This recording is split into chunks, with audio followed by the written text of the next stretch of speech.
Napanood nyo ba yung speech ni Senator Amy doon sa Senado? Yun po ang kabuuhan ng explanation ng sinasabi ko.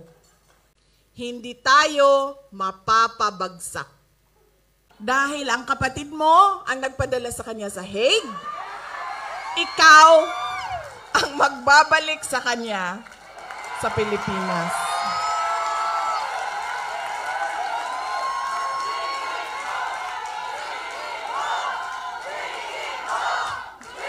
Mga kababayan, ladies and gentlemen, Assalamualaikum warahmatullahi wabarakatuh.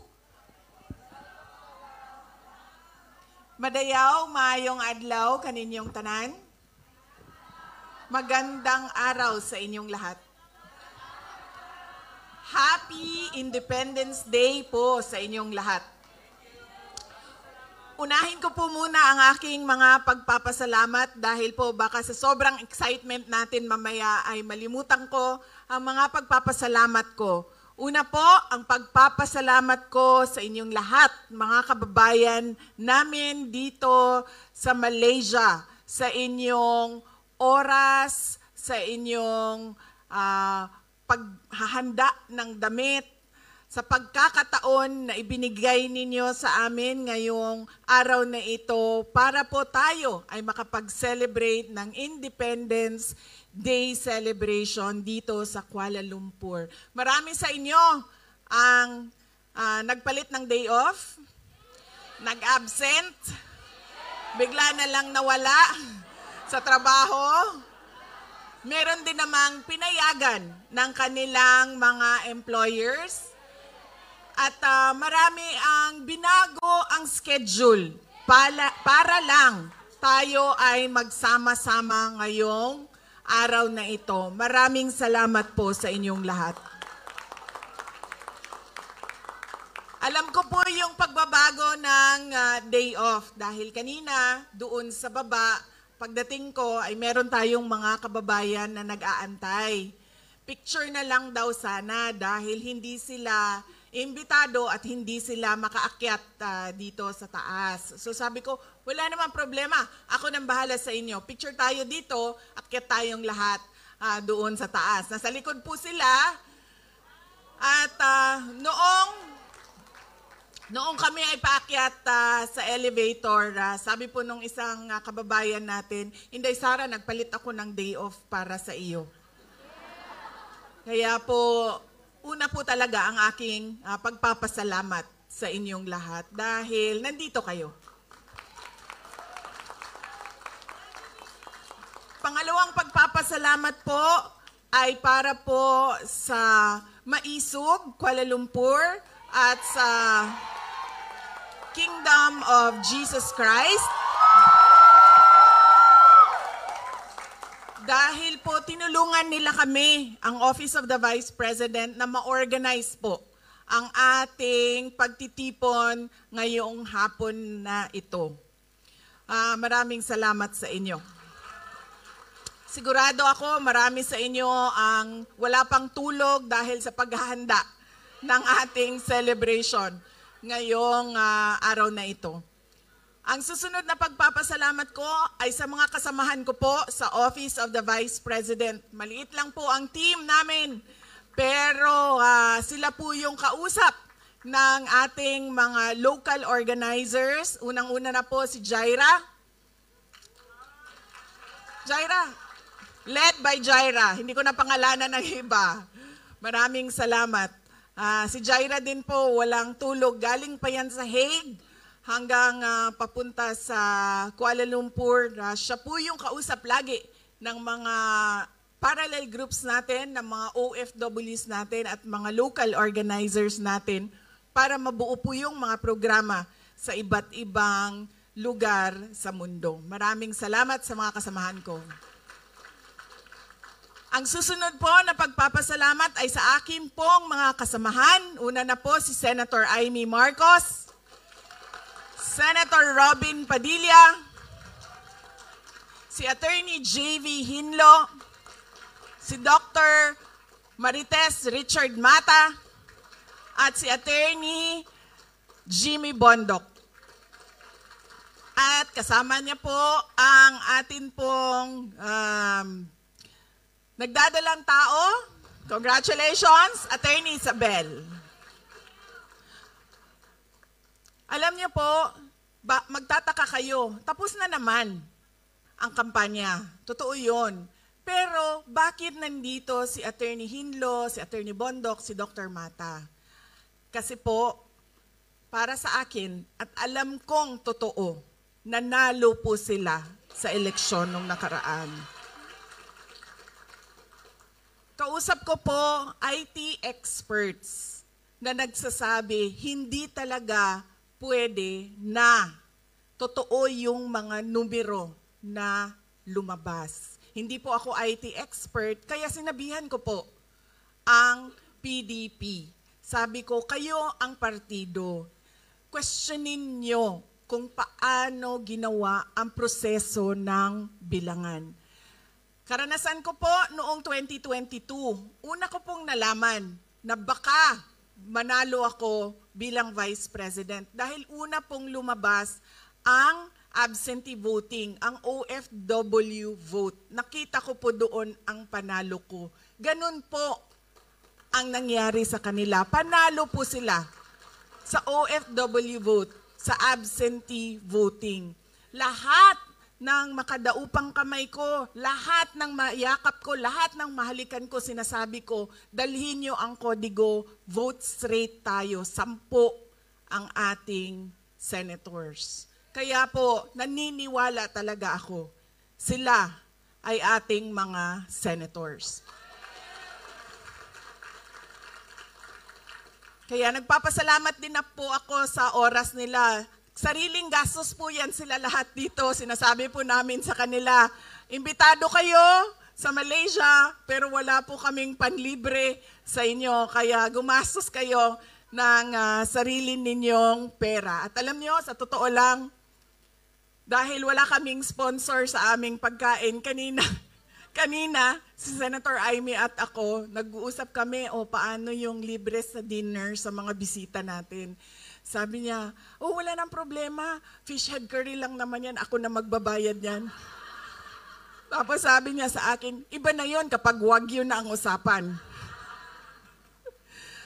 Ganyan po, KKB po kami, pero pasalamat kami dahil nandito sila para sa inyo. Hindi po mangampanya, pero magsasabi po sila kung ano po ang kalagayan ng ating bansa.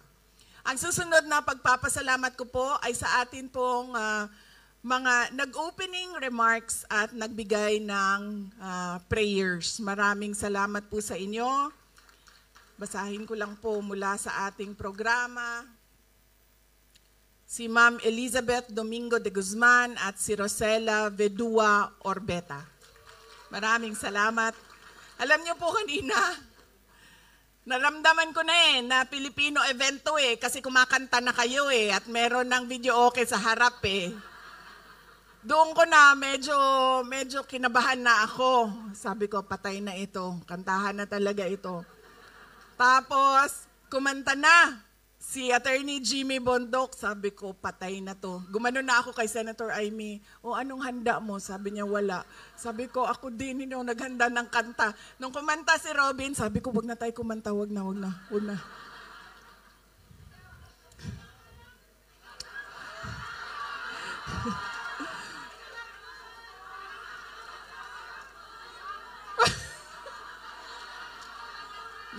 Mag-practice muna kami ni Doc Marites Mata, ha? Tapos babalikan namin kayo mamaya.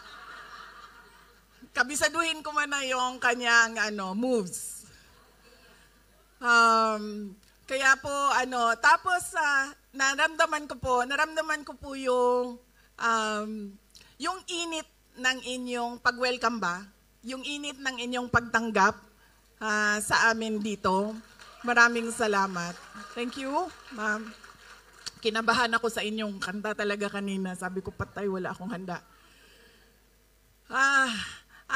Noon po kinakanta yung You Raise Me Up. Ito po ay alam nating lahat, kanta ni dating Pangulong Rodrigo Duterte. At lagi ko po yung naririnig. Sa sasakyan niya, sa bahay niya, pinapatugtog niya yan.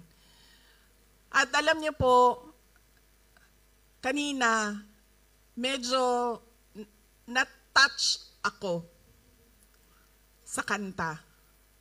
Dahil naalala ko siya.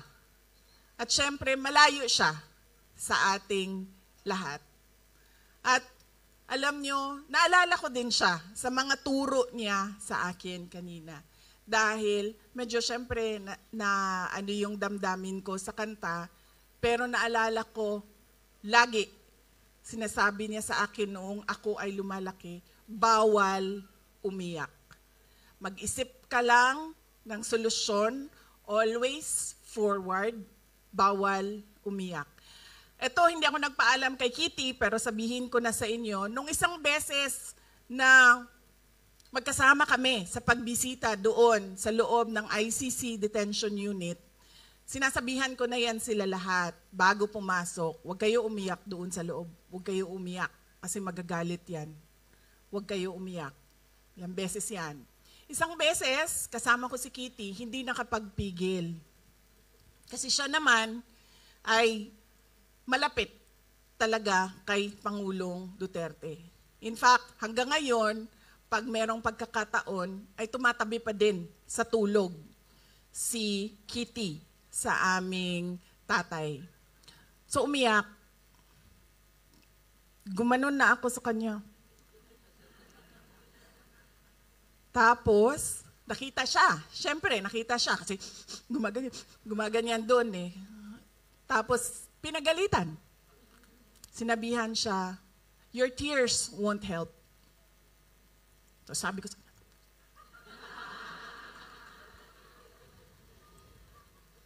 ganun siya. Ganun po talaga siya. Bawal talaga umiyak. Noong bata pa ako, naalala ko, kasi lagi sinasabi, di ba? Pag natumba tayo, Pilipino, pag natumba yung bata, nagagalit yung magulang. Diba? Oh. Nadagma ko. Sinundo niya ako sa paaralan. Tumatakbo ako papunta sa sasakyan. Tapos diretso, plak! Diretso talaga, flat. Medyo hindi pa ako kagad kasi nagulat ako sa nangyari sa akin eh. Masakit. Pero nakita ko, nakatingin yung tatay ko, nandun sa sasakyan eh. Gumaganyan. Upo ako sa sasakyan, tapos sabi niya, huwag ka umiyak. Masakit eh, di ba? Diretso eh. So ganon po, kahit noong nakwento ko na ito, noong nasa law school ako, iyak ako, sabi niya, hindi nakakatulong yaang iyak mo. Ang dapat mong iniisip kung ano yung solusyon sa problema. Kaya kanina, napakaganda nung kanta at naramdaman ko talaga siya dahil naalala ko yung tatay ko pero bawal umiyak. So, at alam niyo po, Attorney JV, totoo yan. Itim po ang nararamdaman nating lahat ngayon kung ano yung nangyayari sa bayan natin. Kaso po, nung binasa ko yung program, nakalagay po doon, my best dress contest. Sabi ko doon sa mga kasama ko, kasi nahuli na dumating yung mga kasama ko eh. Nung nabasa ko yung program na may best dress, sabi ko, pakisabi, dalhan ako ng Filipiniana. Kasi sasali ako sa best dress contest, di ba? Siyempre. Sali ako sa programa na ito. Pero, nung pagpasok ni Robin Padilla, nakita ko yung kanyang barong, sabi ko, aba, napakaganda ng pagkasukat, pagkatahi. Yung sa akin, medyo maluwang-luwang pa. Sabi ko, wala na, talo na ako sa best dress. Tapos, nung pumasok si Senator Amy, natanggap ko na po na hindi ako ang best dress. Sabi ko sa kanya kanina, sabi ko, ang ganda ng green mo. Sabi ko, sa akin na yan. binigay naman niya sa akin. Gusto ko yan dahil see-through, parang pang Ivana Alawi. Kitang-kita dito, no? Pero, kanina, nung nakatayo si Attorney Jimmy Bondoc dito sa harap, Attorney JV, naisip ko na siya na lang ang ating i-best dressed sa table namin. Kasi nagpagawa siya ng barong para sa oath-taking niya.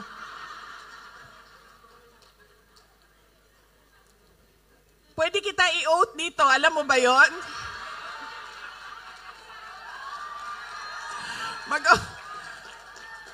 Pwede ko i-administer yung oath mo.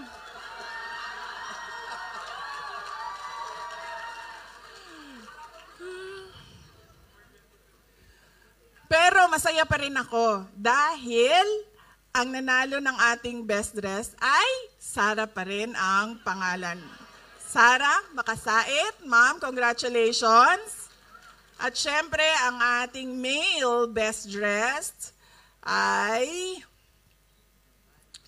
Jambara bin Jinula. Congratulations.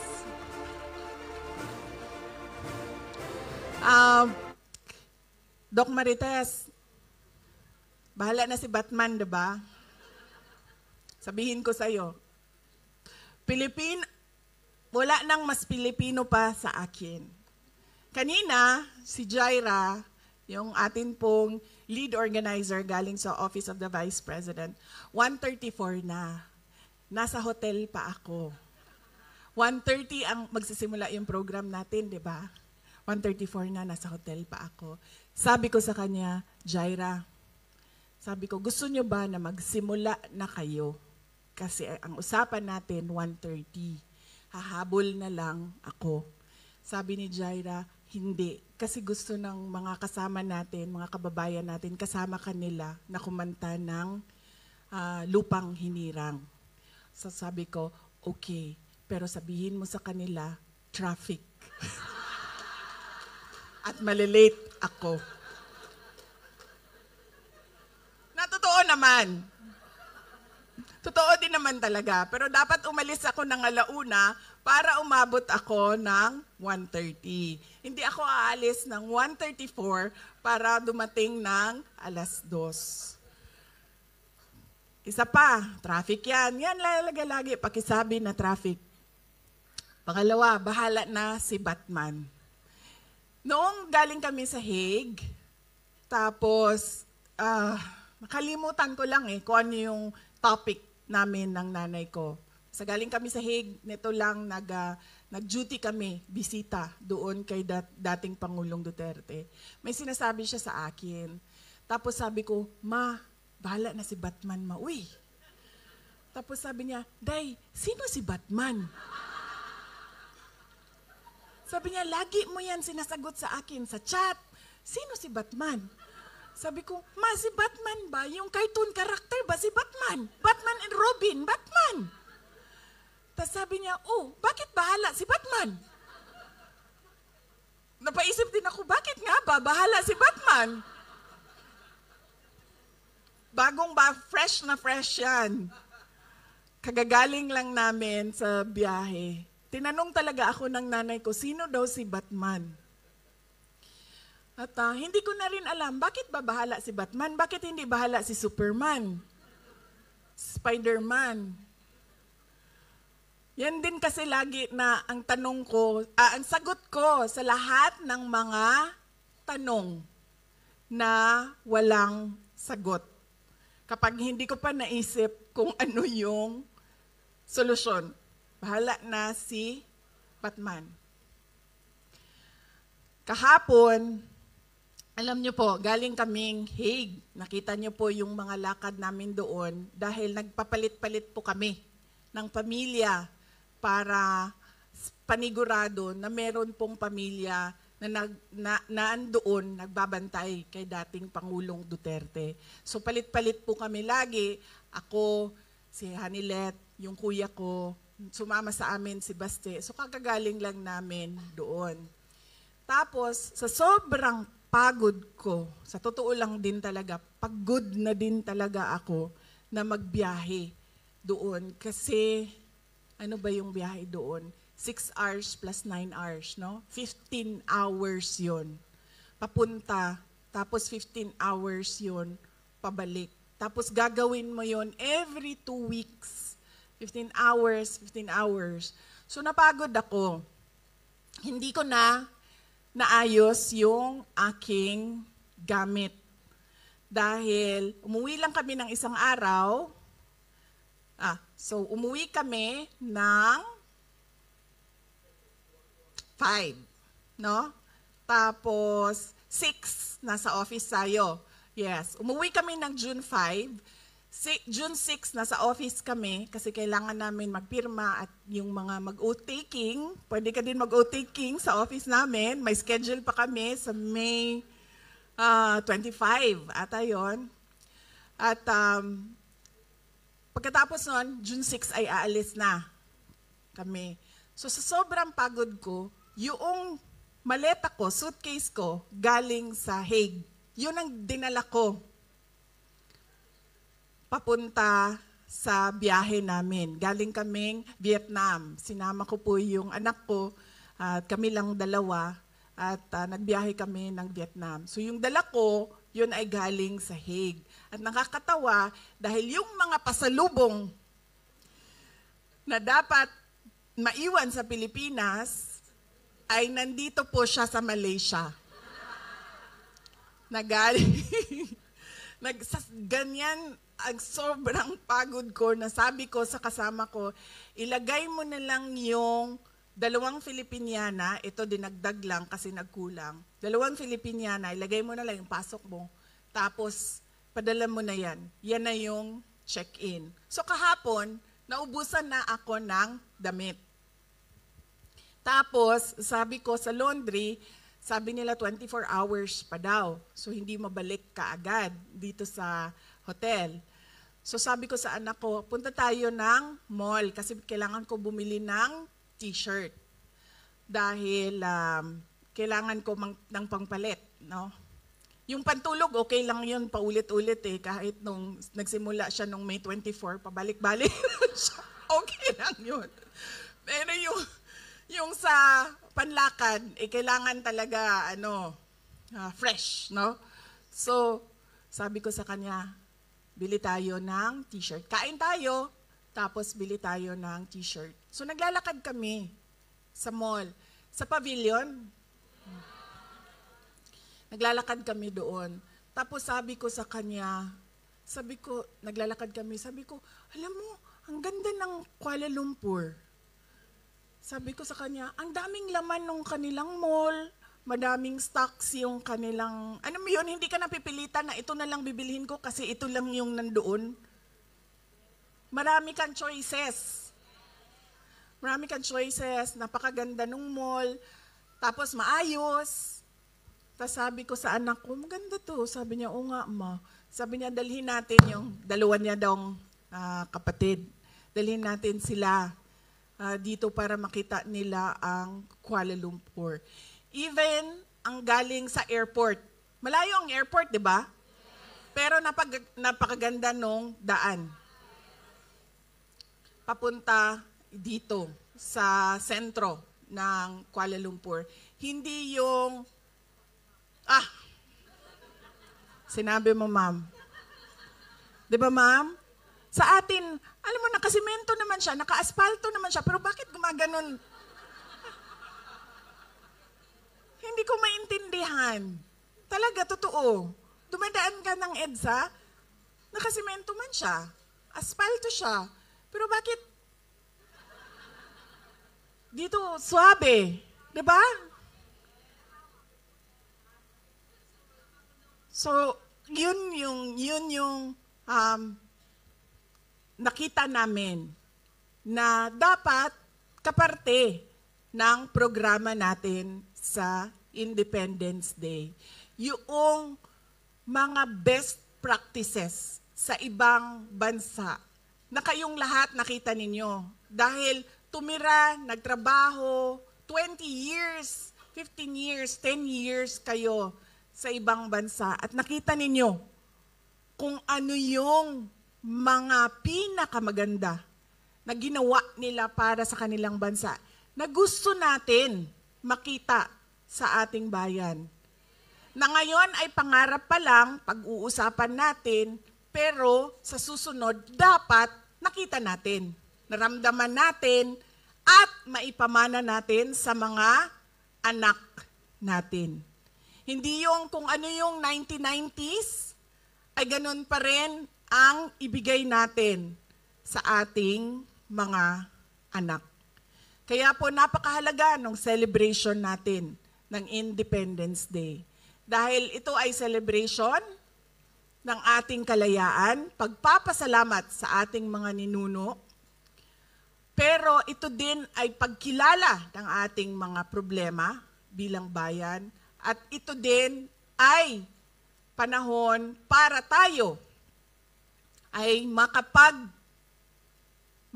makapagbigay ng ating mga pangarap para sa ating pinakamamahal na bayan. Isang maisog na pagbati. Intro pa lang po yun. Ito po yung totoo na speech. Ito po yung totoo na speech. Kailangan ko po gawin ito kanina, si Senator Amy, sabi ko sa kanya, huwag mo ako kasapin kasi hindi pa tapos yung speech ko. Ginagawa ko siya. Tapos habang kumakanta si Jimmy Bondoc, gumaganon-ganon ako, pero edit ako ng edit na speech. Habang kumakanta si Robin Padilla, sabi ko, Jaira, pasa mo sa akin yung ano. Tapos sabi ni Senator Amy, Baba, bakit parang seryoso yung speech mo? Bakit ano? Siniseryoso mo yan? Sabi ko, trabaho ko kasi. Trabaho ko ang magbigay ng mensahe para sa inyong lahat.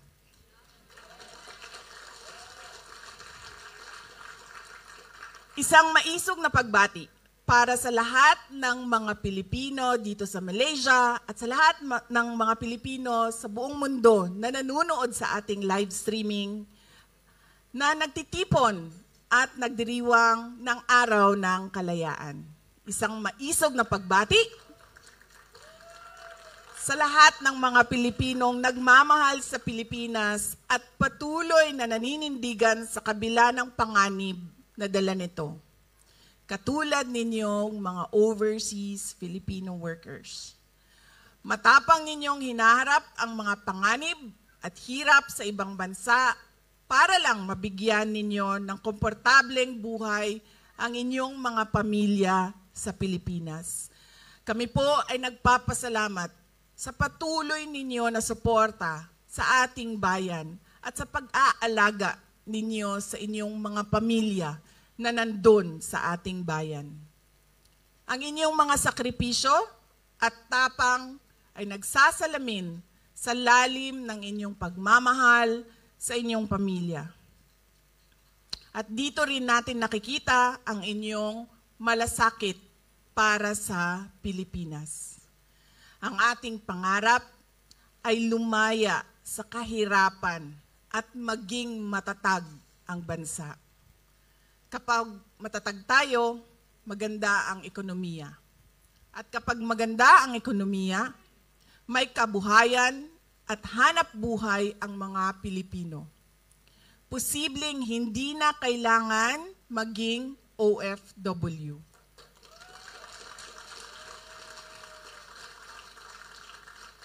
Aalis lang po tayo sa ating bansa, hindi dahil sa pangangailangan, kundi dahil sa kagustuhan.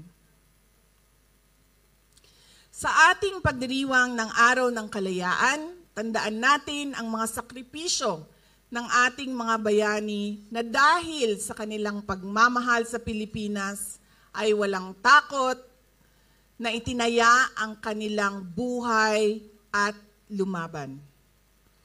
Paalala rin ang araw na ito na ang kalayaan ay makakamtan lamang natin kung tayo ay tunay na nagkakaisa.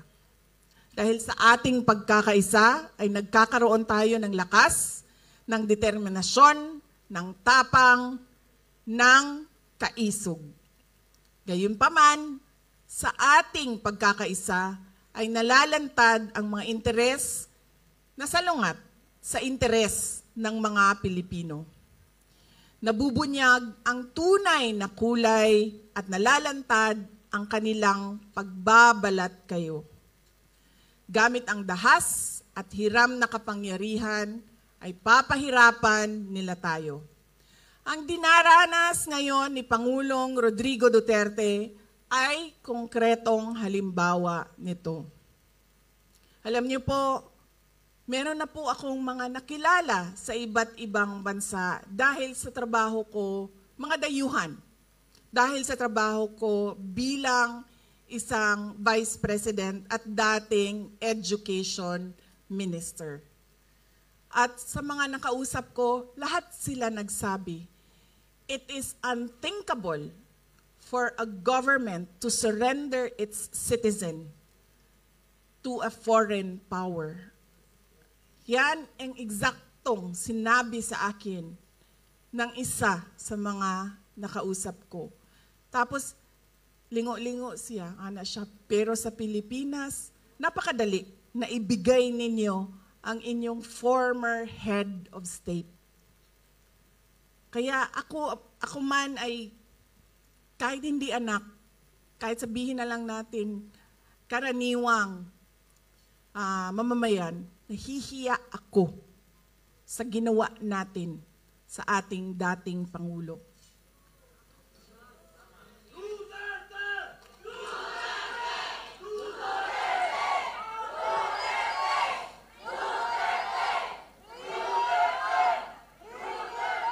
At syempre, inimbita ko si Senator Amy Marcos, kung saan man ako pumupunta, dinadala-dala ko siya. Kasi sinasabi ko sa kanya, hindi ako ang magbabalik kay dating Pangulong Duterte sa Pilipinas. Dahil ang kapatid mo ang nagpadala sa kanya sa Hague, ikaw ang magbabalik sa kanya sa Pilipinas.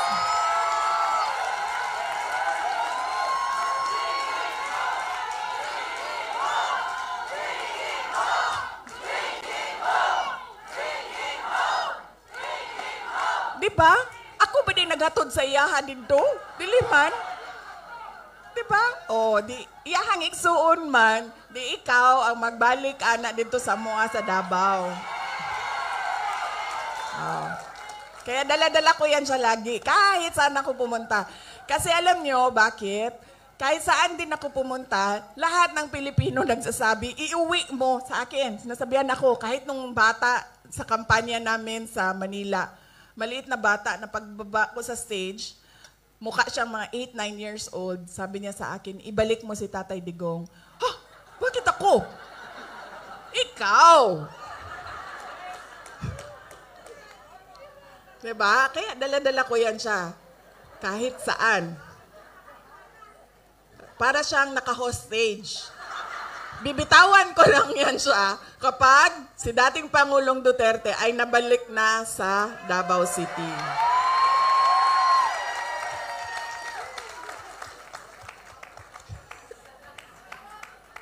Tapos pagbabayarin ko pa yan ng fish head curry mamaya. Tulad kay Pangulong Duterte, dahil sa kanyang patuloy na pagmamahal at malasakit sa ating bayan, ay itinuring siyang kalaban ng mga taong lasing sa kapangyarihan. Patunay din ito ng ating karanasan na nagpapakita na ang pagmamalasakit at paglilingkod sa bayan ay banta sa interes ng iilan lamang. To them, we are a hindrance, an obstruction to the path of their personal ambition, an enemy they must eliminate to clear their way. Napanood niyo ba yung speech ni Senator Amy doon sa Senado? Yun po ang kabuuhan ng explanation ng sinasabi ko. Hindi ko po napanood, pero panoorin niyo. Marami ang nagsabi sa akin na naipaliwanag niya ng maayos kung ano ba yung nangyayari sa impeachment na ginagawa.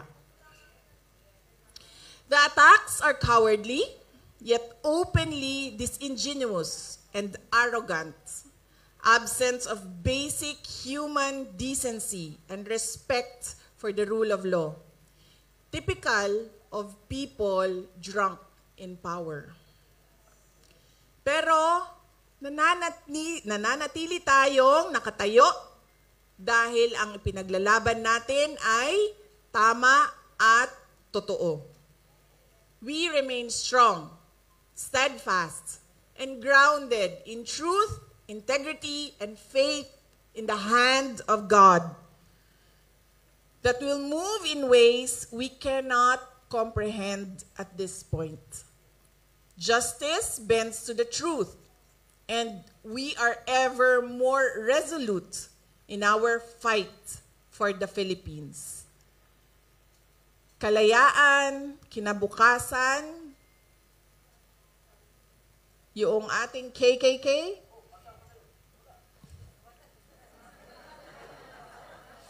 kasaysayan, kalayaan, kinabukasan. At naniniwala akong maipapanalo natin ang laban na ito dahil laban natin itong lahat.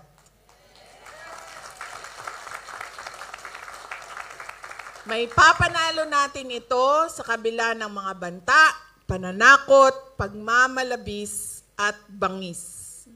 Tandaan natin na walang silbi ang anumang hadlang sa nagkakaisang mamamayan. Mga kababayan, alam na natin lahat kung ano ang problema ng ating bayan. Dahil nagrereklamo tayo araw-araw. Kami na nandoon sa Pilipinas, nararamdaman namin araw-araw. Example na lang, yung tagtag ng EDSA araw-araw.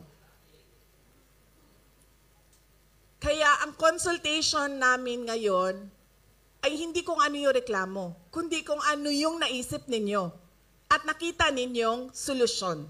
Nakita ninyo sa ibang mga bansa, kung saan kayo ay nanirahan, kung saan kayo ay nagtrabaho.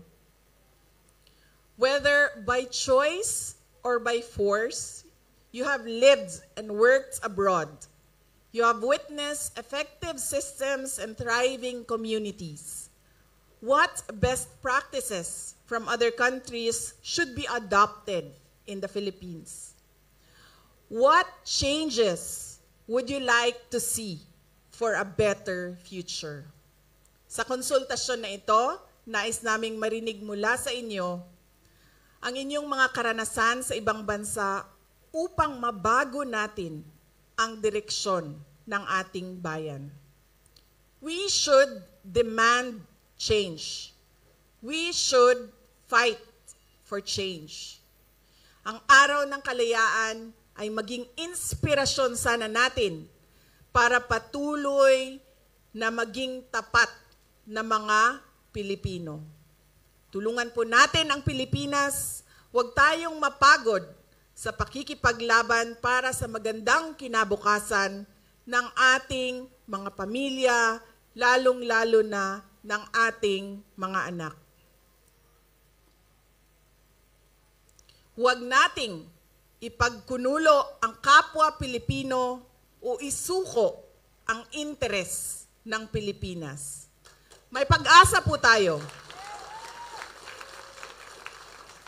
At bilang mga maisog na mga Pilipino, may maggagawa tayo. Mga kababayan, sa ating patuloy na pagkakaisa ay hindi tayo mabubuwal. Hindi tayo matutumba. Hindi tayo mapapabagsak. Maligayang araw ng kalayaan, Pilipinas. Ang lahat ng ginagawa natin ay para sa Diyos, sa bayan, at sa bawat pamilyang Pilipino. Syukran.